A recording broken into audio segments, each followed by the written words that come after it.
नमस्ते दोस्तों, आपको आपकी चैनल रहस्यमय उड़ीसा में स्वागत करते हैं। उम्मीद है कि भगवान श्री श्री जगन्नाथ जी की कृपा से आप सभी लोग सही होंगे। आज हम महापुरुष श्री श्री अच्युतानंद दास के द्वारा रचित पुस्तक 13 जन्म शरण के बारे में आलोचना करेंगे। पेज नंबर 26 और एकादश बोली। महापुरुष अच्युतानंद अपने शिष्य रामदास को आगत भविष्य के बारे में बोल रहे हैं। घन अंधकार होइब धरणी, धर्मा धर्म न रहिब, धक्का मारुथिब धर्म छाड़ी जीव, अधर्म धंधा लागिव।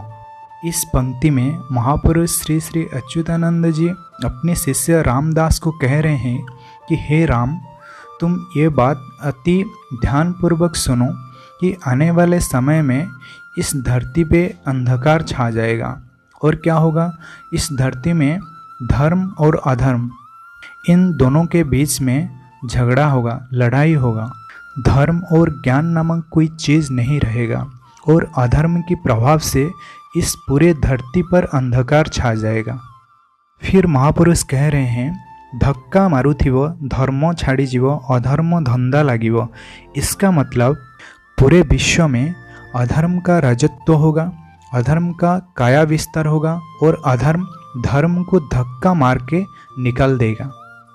फिर महापुरुष निरेबर जीवे जगन्नाथ छतिया नील सुंदर, भकत पाई लागी जीव लीला हुईबे केते हुंदर। इस पंक्ति में महापुरुष ये कहना चाहते हैं कि भगवान जगन्नाथ जो है वो रात्रि के समय छतिया बट को पदार्पण करेंगे। ये चीज़ आप सभी लोगों को पता होगा कि भगवान श्री जगन्नाथ नीलाचल को छोड़कर छतिया ग्राम में प्रवेश करेंगे और ये चीज़ रात्रि में होगा। और ये चीज़ तभी होगा जब इस पूरे धरती पर अधर्म का काया विस्तार हो जाएगा। और ये लीला प्रभु इसलिए करेंगे ताकि भक्त और भगवान के बीच में जो संबंध है वो और भी गहरा हो जाए। क्योंकि भगवान जब भी लीला करते हैं वो भक्त को कुछ ना कुछ उससे शिक्षा मिलता है और इसे देखकर पूरा दुनिया भी इसे सीखता है। भगवान जगन्नाथ इसी तरह अपनी भक्त लोगों के साथ छतिया ग्राम में प्रवेश करेंगे और वहाँ भक्त और भगवान के बीच में एक मिलन होगा। फिर महापुरुष कहते हैं, भीमसेन आसी काबुली गृहरे जन्म हुईबे जाई, बाउन बाउन गदा बोली जीव जानी था गोपाल तुही। इसमें महापुरुष जो सर्वश्रेष्ठ गदाधर, द्वापर युग के जो सर्वश्रेष्ठ गदाधर भीमसेन थे, उनके जन्म के बारे में कह रहे हैं। वो तो द्वापर युग में भीमसेन थे, लेकिन कलियुग में फिर उनका जन्म होगा जब इस धरती पर अधर्म का काया विस्तार हो जाएगा। तभी प्रभु जन्म लेंगे और उनके साथ साथ पंचो पांडव भी जन्म लेंगे।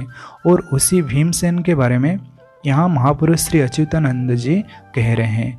भीमसेन का जन्म एक काबुली गृह में हुआ। काबुली मतलब एक उड़ीसा में एक कास्ट है, उसी जाति के घर में भीमसेन का जन्म होगा।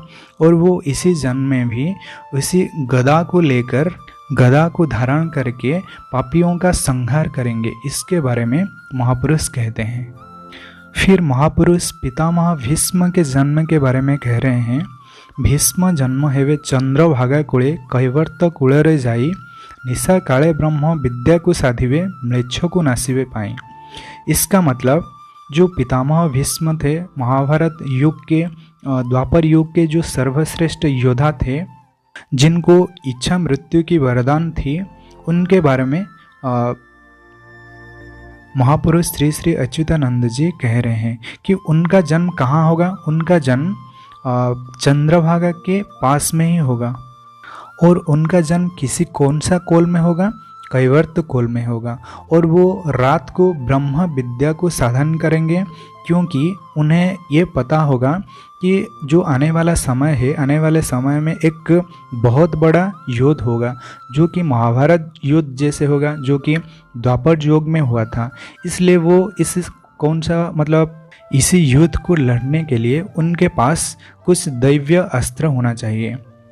इसीलिए वो रात को ब्रह्म विद्या का साधन कर रहे होंगे और ब्रह्मास्त्र का साधन कर रहे होंगे, ताकि जो आने वाले युद्ध होगा उसी में वो भाग ले सकें और भारत के लिए लड़ सकें।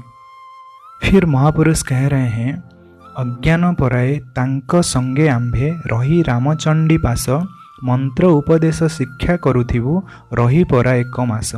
इसका मतलब महापुरुष श्री श्री अच्युतानंद जी कह रहे हैं, जब पितामह भीष्म चंद्रभागा के पास में कैवर्त कुल में जन्म हो चुके होंगे, तभी हमारा भी जन्म हो चुका होगा और हम क्या कर रहे होंगे, हम पितामह भीष्म के पास में मतलब हम पितामह भीष्म को पहचान नहीं रहे होंगे और उसी समय हमारे पास कोई ज्ञान नहीं रही होगा और हम क्या कर रहे होंगे, हम पितामह भीष्म से ब्रह्म विद्या का साधन कर रहे होंगे और उनके पास हम पूरे के पूरे 1 महीना रहकर ब्रह्म विद्या का साधन करेंगे रामचंडी के पास। आप जब पुरी से कोणार्क तक ट्रैवल करेंगे तभी बीच में राइट साइड में शायद माता रामचंडी का मंदिर है और उसी जगह पर महापुरुष श्री अच्युतानंद जी कह रहे हैं कि उसी जगह पर वो 1 महीने रहकर पितामह भीष्म से ब्रह्म विद्या का साधन कर रहे होंगे। इसके बाद फिर महापुरुष ने कह रहे हैं, द्रोण जन्म हेबे प्राची नदी कूले खंडपुर घड़ियाल, देव विद्यामान प्रकाश होइब देव भकत वश्चल। इसका मतलब महापुरुष ये भी कह रहे हैं कि महाभारत समय के जो एक महान योद्धा थे गुरु द्रोणाचार्य, जो कि पांडव और कौरव लोगों का गुरु थे, वो उनका भी जन्म होगा। वो उनका जन्म कहाँ होगा? प्राचीन नदी के तट पर एक खंडपुर घड़ियाल नामक एक स्थान है, उसी जगह पर गुरु द्रोणाचार्य का जन्म होगा और वहाँ पितामह भीष्म की तरह गुरु द्रोणाचार्य भी ब्रह्म विद्या का अध्ययन कर रहे होंगे, क्योंकि उन्हें भी महाभारत युद्ध में लड़ना है।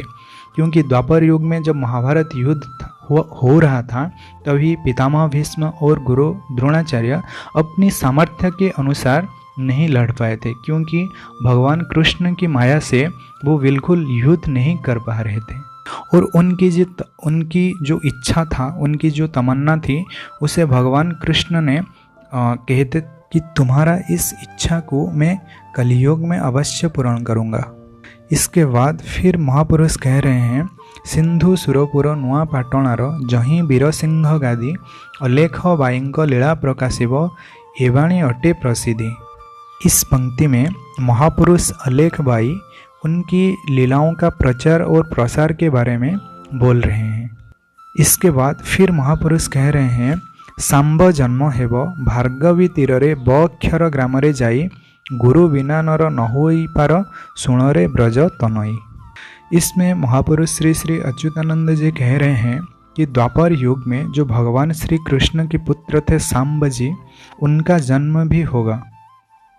उनका जन्म भार्गवी नदी के तट पर होगा और महापुरुष ने ये भी कहा है कि वो ऐसे जीवन व्यतीत कर रहे होंगे जैसे कि वो कोई मूढ़ और अज्ञानी है। तो दोस्तों, इसी वीडियो में हम बस इतना ही आलोचना करेंगे और जो कुछ भी रह गया उसे हम अगली वीडियो में आलोचना करेंगे। तो आप सभी को जय जगन्नाथ, जय उड़ीसा, जय पंचसखा, जय भारत।